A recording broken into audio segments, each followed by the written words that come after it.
Hi, and happy Monday. My name's Angelica Lamas Baker, and you've stumbled onto my podcast, The Rare Queen Out of the Blue.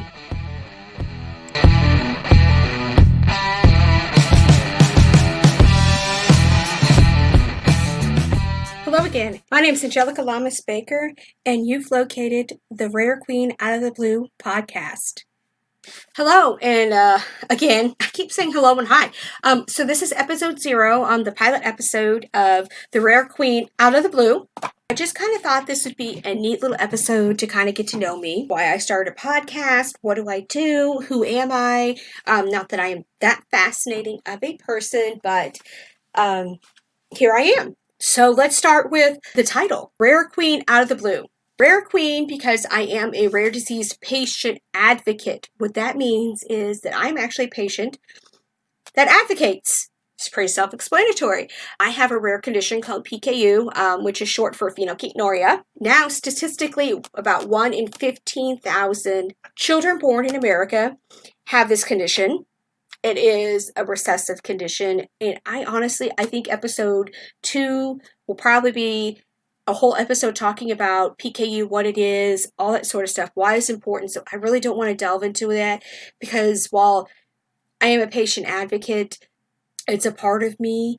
It isn't me, but it is a part of me that I had to go about accepting. And so you're gonna learn a little bit about that a little bit later in this podcast. And the queen part is because I am a pageant queen. I don't say that enough, and I don't say that often enough. And I hear that a lot from my mom, from my friends, from my husband. You say you're all these things. You're an author, you're a mom, you're an advocate, and you like pageant queen is usually like the last thing I say. And I think maybe that is because number one, I am not what you think of or what people think of when they think quintessentially a pageant queen. I am 5 foot and I am over 200 pounds.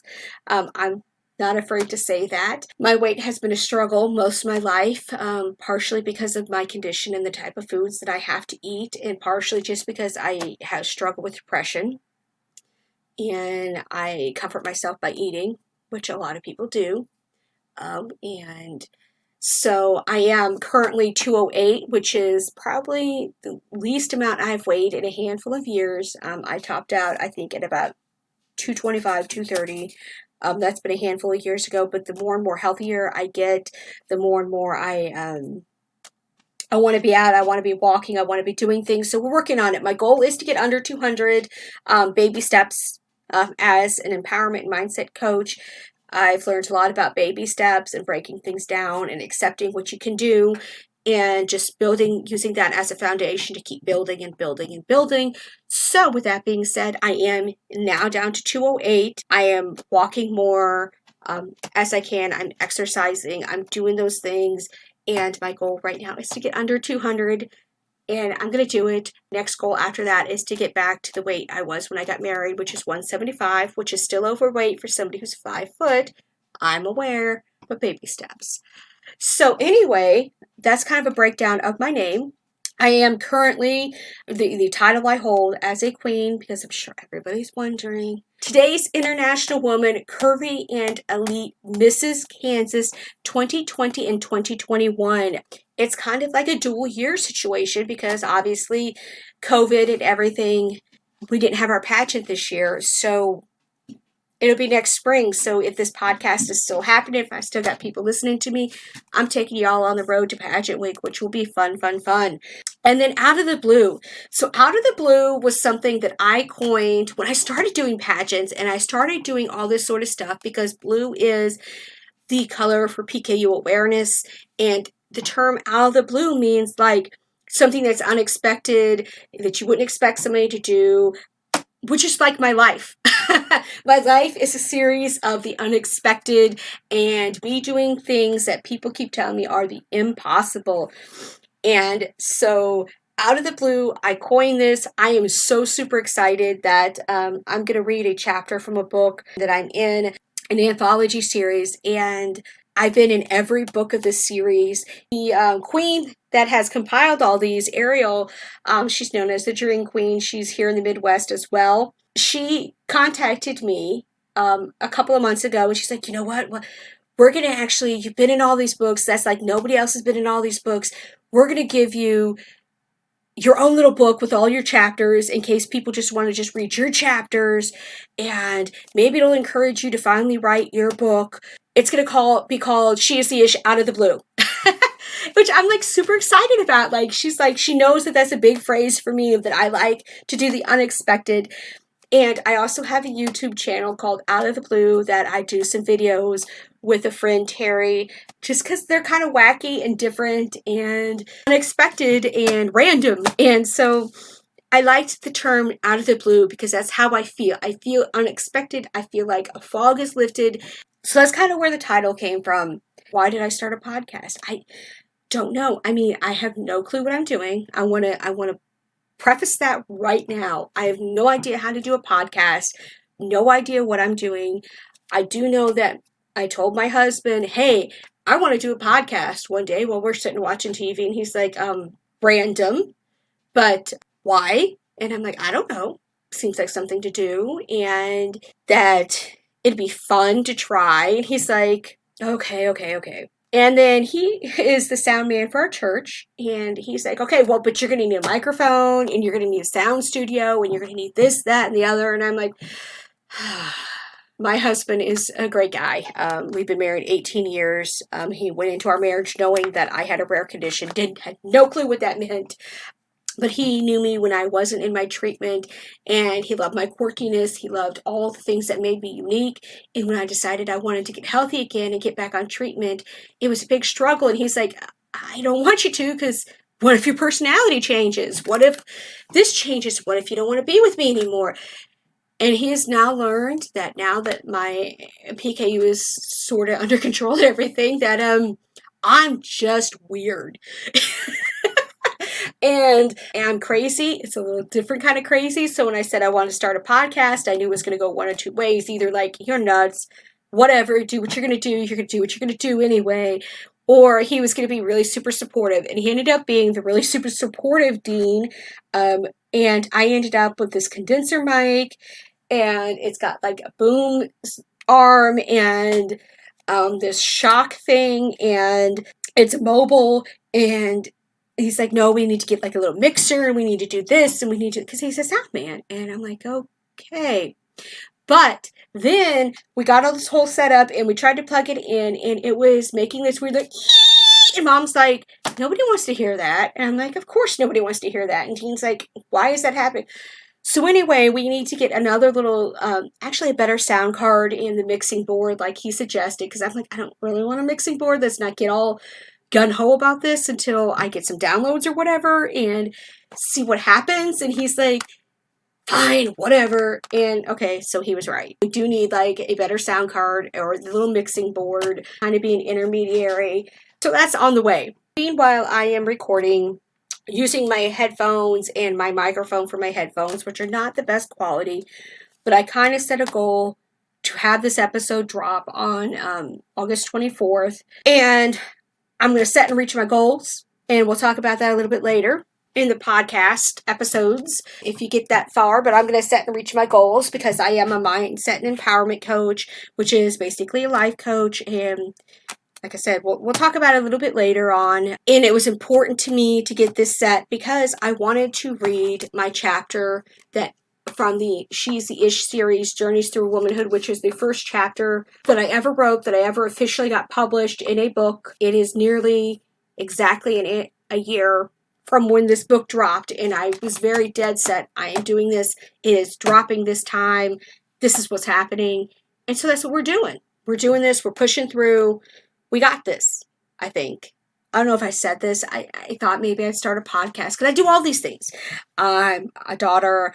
I'm a wife, I'm a mother, I'm a grandma, I'm a rare disease advocate, I'm an author, I'm a speaker, I'm a special needs empowerment mindset coach, personal travel coach, and again, like I said, I'm a pageant queen, and my mom is always talking to my aunts. I have several aunts and her friends, and she's like, I try to describe what you do, and I got no clue. I don't know what to tell people what you do. She's like, I don't even know what a life coach is. I don't know what an empowerment coach is. I don't know. She's like, I know what an author is. She is one of my biggest cheerleaders about writing. I could tell them you're an author. I could tell them you're an advocate. But then again, what's an advocate? How do you get paid? They're always asking what you're paid. Like, do you get paid to do this stuff? No. Not all pay is monetary. Let me tell you that. And we'll talk about that a little bit later when I talk about episode 2 is going to be all about my PKU and how I became an advocate and why I don't quote unquote get paid and why my husband and I feel like it's important that I continue to do my work. So I don't really want to like delve deep into that, but my mom was always like, I don't know what to tell people what you do. My dad, I don't know how much he really talks about me to his friends or talks about what I do. And I know that he's a very big supporter on Facebook. You'll see him on social media, sharing my stuff, doing stuff, and really trying to learn. We'll talk about that again in another podcast, my relationship with my dad and my family in general. That circles around my PKU and different stuff. So I really don't want to like delve deep into that, but let me just say it's a tumultuous relationship sometimes, and that's okay. You know, we're working through it. Like I said, he's a big supporter. I don't know how much he actually really does talk to his friends about what I do or says, you know, but she's like, I don't know. So I'm like, all right. So I'm going to start a podcast. You can tell people I have a podcast. Or she's like, well, what does that mean? I don't understand. I'm trying to understand. I don't understand. Are you going to get paid? Is that going to be a pay? I'm like, no. But it will be something that you can actually, they can log on, they can listen to me, and they can kind of get a feel of what I do, because the podcast is going to be about advocacy. Obviously, it's going to be about my life. It's going to be about my experiences, and all of that. I'm really super excited. I did talk with my mom quite a bit. We had a 2-hour drive last night. Well, actually, it was 4 hours round trip. But anyway, and we talked, and she's going to be on an episode or 2. Let's not lie. I do affectionately refer to my mom as the rare queen mother, because she's my mom, and that's the queen's mom, and she's the queen mother, so that's what she gets to be. And so we're gonna have her on a podcast. So if you are a PKU patient or a PKU parent, parent of somebody who has PKU, if you're a rare disease advocate or patient or chronic illness, be super excited if you're listening to this, because a couple episodes in, probably after I do my PKU episode, or maybe I'll do one in between. I don't know how this is going to work, the structure. I'm kind of going off the cuff here. My mom is going to be on the podcast with me, and we're going to talk a little bit about what it was like to be a single mom raising a special needs person in the 80s and 90s. And all that sort of stuff. So she's like, oh gosh, okay, whatever. Yeah, let's do this. So that's kind of my mom's relationship with me. She kind of is my cheerleader. She kind of enforces my quirkiness, which is kind of nice and kind of a little bit scary sometimes. So I just thought this would be kind of a neat experiment, and I didn't know how to start, and I didn't know where to start. And I've been listening to a lot of podcasts and kind of getting the feel. And Mom's like, well, they just talk. She's like, it's kind of like old-timey radio. I'm like, yeah, that's what it is. So this is me. And I do have some notes and some scripting. However, like my mom suggested last night, your brain doesn't work that way. Like, if you're going to sit here and script it, it's going to sound really monotone. It's going to sound like you rehearsed it. It's going to sound like this. You really kind of need to go off the cuff. Like, if you could just set a recorder in the car while we're driving randomly to places and record our entire conversations and then edit it out, that would be an interesting podcast. But if you know you're being recorded and you know you're doing this and you've studied and it's going to be a problem. And she's right, because my brain does not work that way. It was initially a very big issue, a frustration for Ariel. When she started the She Is the Ish series, and I went into this, like, I write, people think I procrastinate when I write and do stuff, and I really don't. I mull over things in my head, and I start one direction, then end up in a bunny trail going the other direction, which is basically my life. And it tends to pan out pretty good, I think. But it's just how my brain works. I just kind of have to spill it all out, then edit it around, and it makes sense. So I thought, with that spirit in mind, it is the anniversary of when the She Is the Ish series dropped its first book, which was Journeys Through Womanhood. And the first chapter I wrote for the She Is the Ish series, which is an anthology series collection of stories from a bunch of women, and each book has a different theme. Kind of think of it as chicken soup for the soul, but I think it's a little bit more raw than that. I don't know. I've never read the chicken soup books, so I wouldn't know, honestly, a comparative thing. I do know that I have given this book away to some women at my church. I have given this book to my mom. My mom carries these books with her. She is a nurse, and she lets other nurses read them, and sometimes she does work in rehab facilities, which is typically with the elderly, and sometimes she lets her patients read them, if they need something to do. So she's a big cheerleader and supporter of this. She's probably the person who's bought the most of these books for me, but because they're so good and there's something in them for everybody. I've actually had guys read these and get something out of it. But Ariel, who is the Dream Queen, put together this series because she is the ish branding for some of her classes and things that she does, because she is an entrepreneur and she is a marketing and entrepreneurial coach. And we call her the Dream Queen because her calling is to help others achieve their dreams. And she has helped me a lot because I started writing for this series and I set some goals that I wanted to write a book of my own, maybe a series of my own, and I didn't know how to go about doing that. And then she started this, and I wrote the first one, and I'm like, okay, I'm hooked. So I wrote for the second book, and I'm like, you know what? This is my goal. I'm going to write a chapter in each one of these books that you make. I am the only author. This is my unique call to fame for this series. I am the only author that has written for every book. I'm not saying there aren't other authors that have been in multiple versions or multiple books, but I'm the only author that's been in all of them. But we're getting ready to drop our last book. And then after that book, Ariel actually told me a couple months ago, again, I mentioned it, she's giving me my own book that's going to have all my chapters in it. That's going to call She Is the Ish, the Rare Queen, out of the blue. Which is cute because it's blue and it's got like a zebra on the front and everything. Anyway. So we are going to read my chapter from She Is the Ish, Journeys Through Womanhood, which is the first book in the series. And it is a transparent collection of stories from everyday women who bravely choose to share their personal journeys through womanhood. Death, breakups, low self-esteem, fear, and self-doubt all pave these paths, but also strength, confidence, healing, purpose, and faith. Any woman at any stage in her life will find a piece of her own journey in the pages of this book, which is true. And again, I've actually had guys read this and get a lot out of it. So my chapter is called Earning My Stripes. So let's start reading. Earning one's stripes is akin to saying making your bones, which was a phrase I heard a lot growing up with my family. They both mean the same thing, to establish your place in the world, to earn status or respect. When I began writing this chapter, I very much wanted to be eloquent and elegant, but in all honesty, that's just not me, and that's not how I've earned my stripes.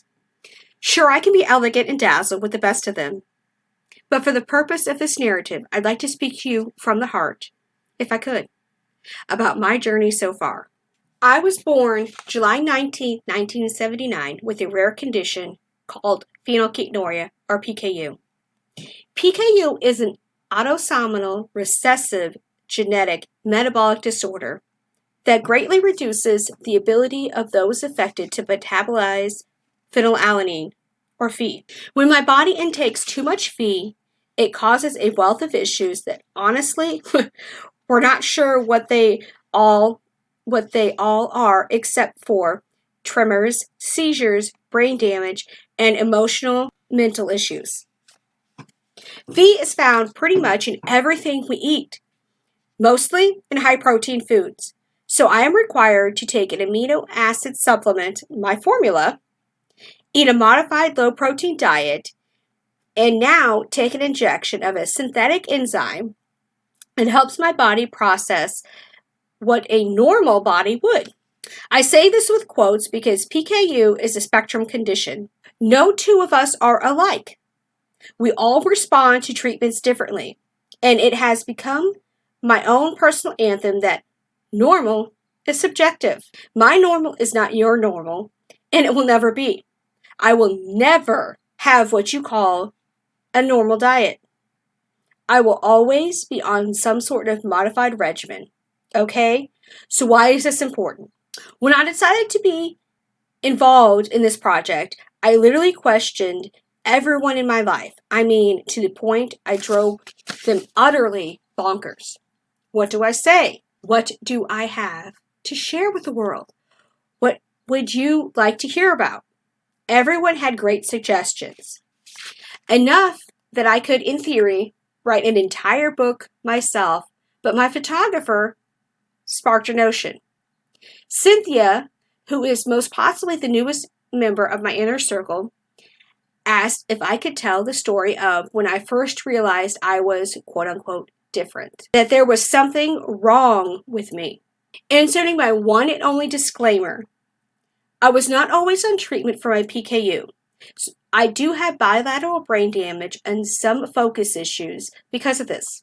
My thoughts can be kind of jumbled, but I assure you, there's a method to my madness. Just sit back, buckle in, and enjoy the ride, which, by the way, is kind of the theme of this podcast. What Cynthia asked struck me because, honestly, I never felt different, and certainly not that anything was, quote-unquote, wrong with me. Wrong was not the right word. I know what she meant, though. I was never raised to believe that I was truly any different than any other child, because every child is their own person. They all have their own challenges when they are being raised, and my PKU was just one of those unique challenges. My mom and grandparents made it perfectly clear that I was not to be treated any different than any of my cousins or my brother.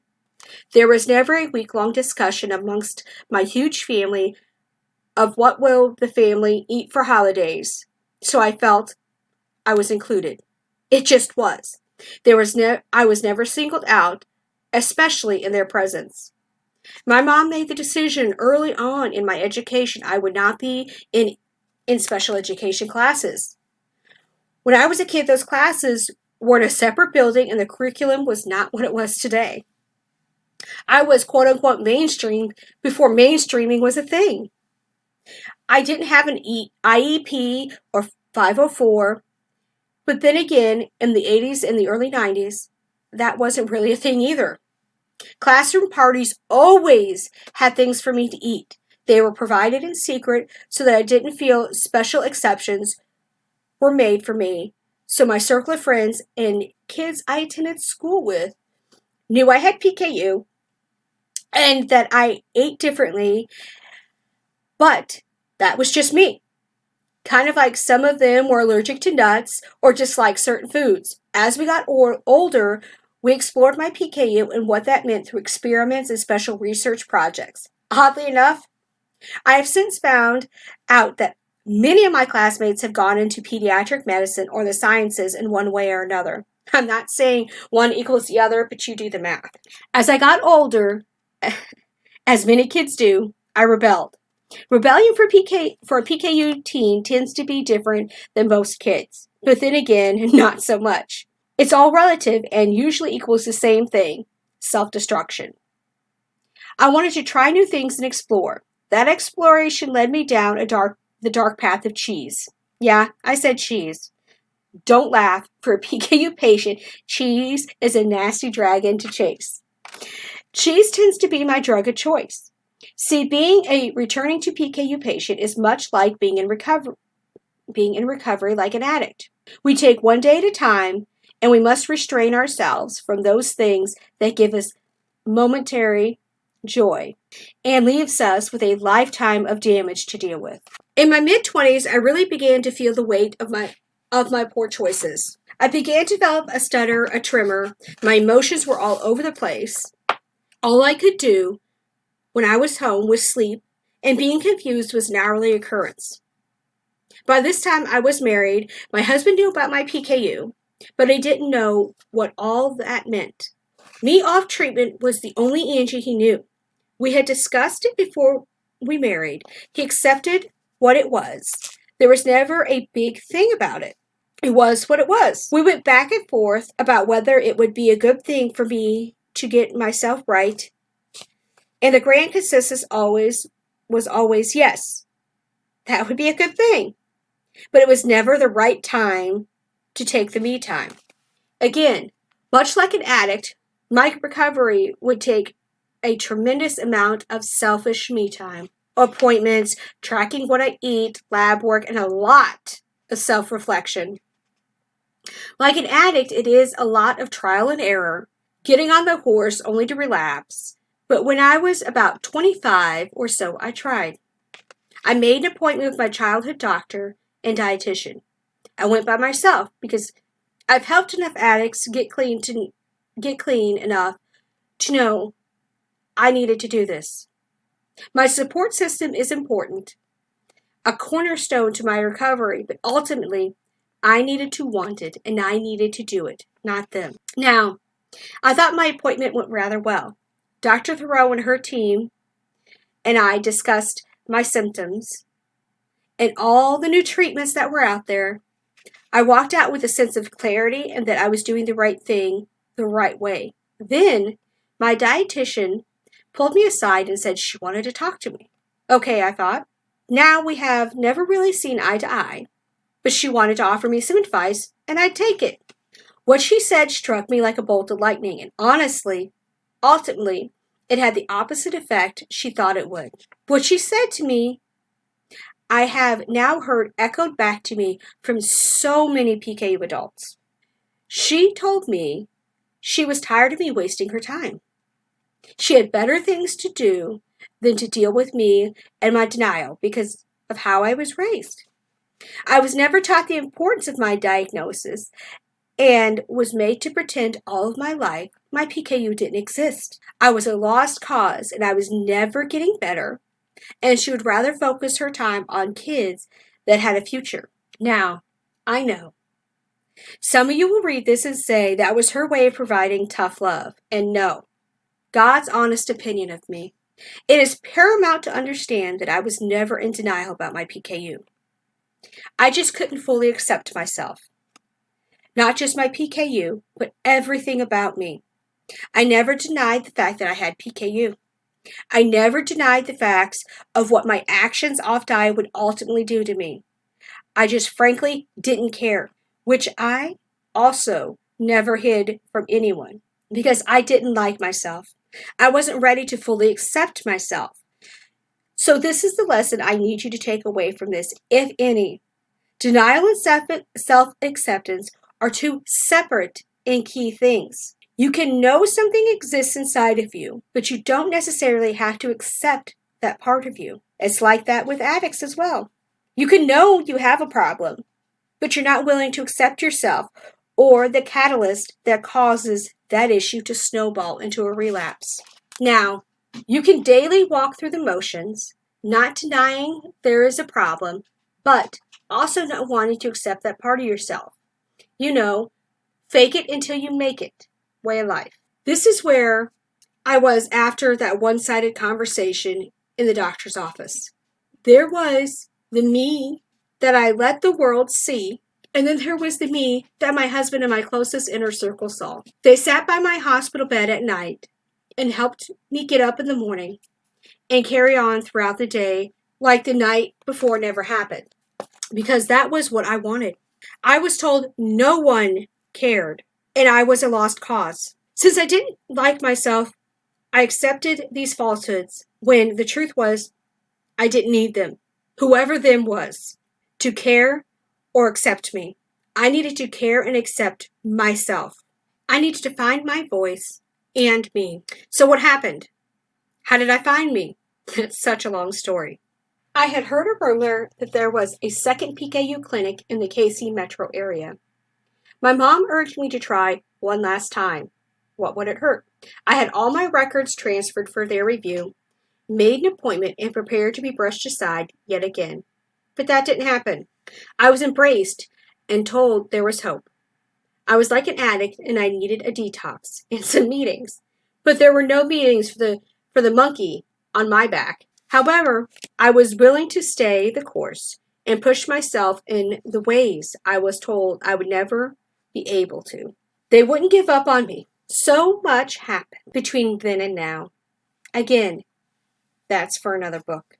But the end all be all of it was I started finding me again, my voice and my resolve, with the support of my new clinic that sent me to yet another clinic for radical treatment that became a life changer for me. Not only because of the medication, but for the people it added to my support system that still cheer me on to this day. They say high heat levels create a fog in your mind, but to me, a fog resembles a haze and murky image that's like being hung over. That wasn't how I felt.